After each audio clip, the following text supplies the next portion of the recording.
Hello guys, this is Bhushan Gaikwad again. आप सभी का स्वागत है फिर एक बार इस नए वीडियो लेक्चर में। दोस्तों, इस वीडियो लेक्चर में हम लोग डिस्कस करने वाले हैं हमारे नेक्स्ट टॉपिक यानी डेवलपमेंट के बारे में और प्लास्टिसिटी के बारे में। ठीक है, तो लास्ट वीडियो लेक्चर में हमने डिफरेंशिएशन, डी डिफरेंशिएशन, रेडिफरेंशिएशन ये क्या होता है वो डिस्कस किया था। अगर आपने वो वीडियो नहीं देखा तो देखिए जरूर। और ये plant growth and development and mineral nutrition की पूरी जो सीरीज चल रही है उसको भी आप चेकआउट करिए। ठीक है, तो शुरू करते हैं। सबसे पहले डेवलपमेंट क्या होता है। अब प्लांट में जितने भी चेंजेस आते हैं from its seed germination till it's death, तो ये जो सारे चेंजेस होते हैं, ठीक है, सारे स्टेजेस जो होते हैं लाइफ के, उनको हम बोलते हैं डेवलपमेंटल स्टेजेस या डेवलपमेंट। ठीक है, तो डेवलपमेंट में क्या क्या इंक्लूड होता है। It includes all the sequential progressive changes that occurs in the plant. तो सारे सिक्वेंशियल, एक सीक्वेंस में होने वाले प्रोग्रेसिव चेंजेस, क्योंकि ये वापस रिवर्स नहीं हो सकते। ठीक है, तो it includes all the sequential progressive changes that occurs in the plant from germination of seed till senescence और डेथ ऑफ द प्लांट। ठीक है, अब सीनेसेंस का मतलब होता है यहाँ पे ओल्ड एज, प्लांट का यहाँ पे धीरे धीरे ओल्ड एज आना और फिर प्लांट की डेथ होना। ठीक है, तो ये जो पूरा के पूरे जो सिक्वेंशियल चेंजेस होते हैं, जिसमें प्लांट का सीड जर्मिनेशन से लेके फिर प्लांट की मैच्योरेशन से लेके होते हुए फिर प्लांट जो है वो सीनेसेंस यानी ओल्ड एज स्टेज तक आता है और फिर उनकी डेथ होती है। तो वहां तक के पूरे जो चेंजेस है उनको कलेक्टिवली हम क्या बोलते हैं, कलेक्टिवली बोला जाता है इनको हमारे पास डेवलपमेंट। ठीक है, नेक्स्ट हम देखते हैं ये जो सीक्वेंस होता है डेवलपमेंट का, ये क्या दिया है। सबसे पहले हम देखते हैं प्लांट में सीड जर्मिनेशन होता है। सीड जर्मिनेशन यानी सीड को हम जमीन में डालते हैं, पानी देते हैं, सीड में से हम देखते हैं प्लीम्यूल और क्या निकलता है, रेडिकल। प्लीम्यूल से शूट निकलता है और रेडिकल से रूट बनता है। ठीक है, तो एक तरीके से सीड का जर्मिनेशन होता है। सीड जर्मिनेशन होने के बाद यहाँ पे जो मेरिस्टेमिक सेल है वो डिवाइड होते हैं। मेरिस्टेमिक सेल यानी डिवाइडिंग सेल बार बार डिवाइड होता है।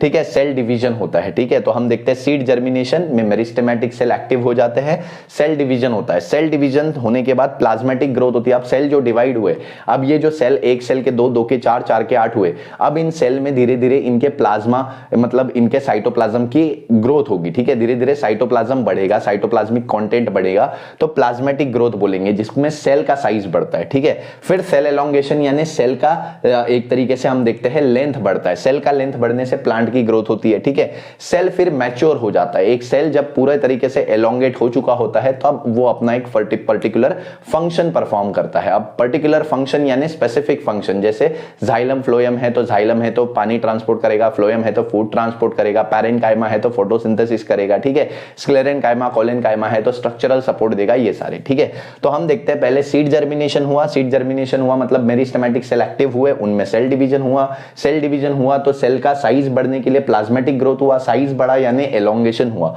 एलोंगेशन के बाद मैच्योरेशन, सेल ने अपना एक फंक्शन अटेन कर लिया। फंक्शन अटेन करने के बाद सेल ने अपना फंक्शन परफॉर्म किया। तो प्लांट में अब ये जितने भी सेल है सारे सेल अपना अपना फंक्शन परफॉर्म करेंगे, प्लांट्स की लाइफ कंटिन्यू होगी।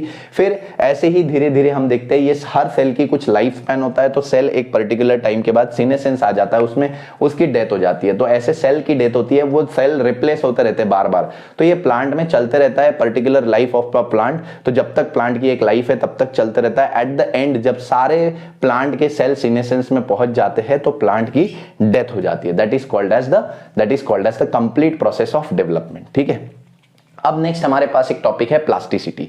प्लास्टिसिटी का मतलब है कि प्लांट की एक एबिलिटी होती है कि प्लांट क्या करता है कि चेंजिंग एनवायरनमेंट के साथ, मतलब जैसे जैसे एनवायरनमेंट चेंज होता है वैसे वैसे प्लांट अपने स्ट्रक्चर में चेंजेस लेके आता है। ठीक है, एनवायरनमेंट जैसे चेंज होता है वैसे प्लांट अपने स्ट्रक्चर में भी चेंजेस ला सकता है, उसी को बोला जाता है प्लास्टिसिटी। ठीक है, the ability of plant to form a different structure in response to different environmental condition. ठीक है, अलग अलग एनवायरमेंटल कंडीशन या रिस्पॉन्स के लिए वो अलग अलग स्ट्रक्चर प्लांट जो है वो फॉर्म कर सकता है। तो उसी के कुछ एग्जांपल, हर एक प्लांट में ऐसा नहीं होता। ठीक है, कुछ एग्जांपल में हम देखते हैं कि कुछ प्लांट जो है वो ऐसे स्ट्रक्चर फॉर्म कर लेते हैं। ठीक है, मतलब अपना शेप, अपना स्ट्रक्चर चेंज करते हैं according to the different environmental condition.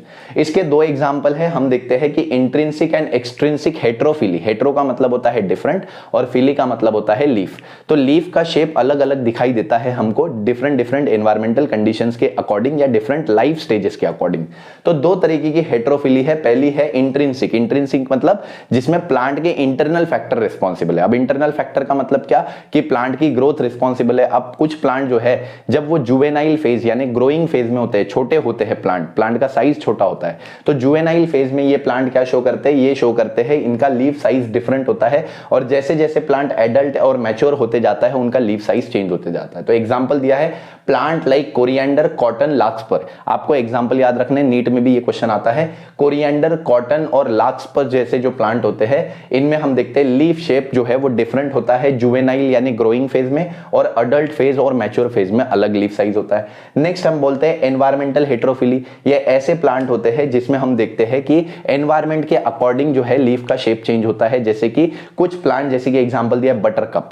Buttercup ये प्लांट क्या करता है, टेरेस्ट्रियल जब लैंड पे होता है तो इसका लीफ शेप या लीफ स्ट्रक्चर अलग होता है, लेकिन जब पानी में होता है तो वाटर हैबिटेट में इसका लीफ स्ट्रक्चर, लीफ शेप जो है डिफरेंट होता है। ठीक है, तो ऐसे प्लांट जिनका जो लीफ शेप है वो एनवायरमेंट यानी टेरेस्ट्रियल में है या पानी में है उसके ऊपर डिपेंड करता है, तो वो एनवायरमेंटल हेट्रोफिली का एग्जांपल हो गया। ऐसे प्लांट जिसमें हम देखते हैं कि जो ग्रोइंग स्टेज पे डिपेंड करता है, अडल्ट में अलग होता है, जुवेनाइल में अलग होता है, मैच्योर में अलग होता है, तो वो हम देखते हैं इंट्रिंसिक हेट्रोफिली का एग्जांपल हो गया। हेट्रोफिली का मतलब सिंपली ये होता है कि plant according to the life stage या according to the changing environment अपना जो लीफ का शेप है या अपना जो स्ट्रक्चर है वो चेंज कर सकता है। इसी का एक छोटा सा एग्जांपल हेट्रोफिली हमने देखा, जो कि इंट्रिंसिक और एक्सट्रिंसिक यानी एनवायरमेंटल हेट्रोफिली की हमने बात की। ठीक है, आई होप ये वीडियो लेक्चर जो है आपको समझ आया होगा। अगर समझ आया तो वीडियो को लाइक कीजिए, दोस्तों के साथ शेयर कीजिए, चैनल बने होंगे तो सब्सक्राइब कीजिए। ऐसी वीडियोस के साथ बने रहिए, खुश रहिए, जिंदगी के मजे लेते रहिए। Thank you very much.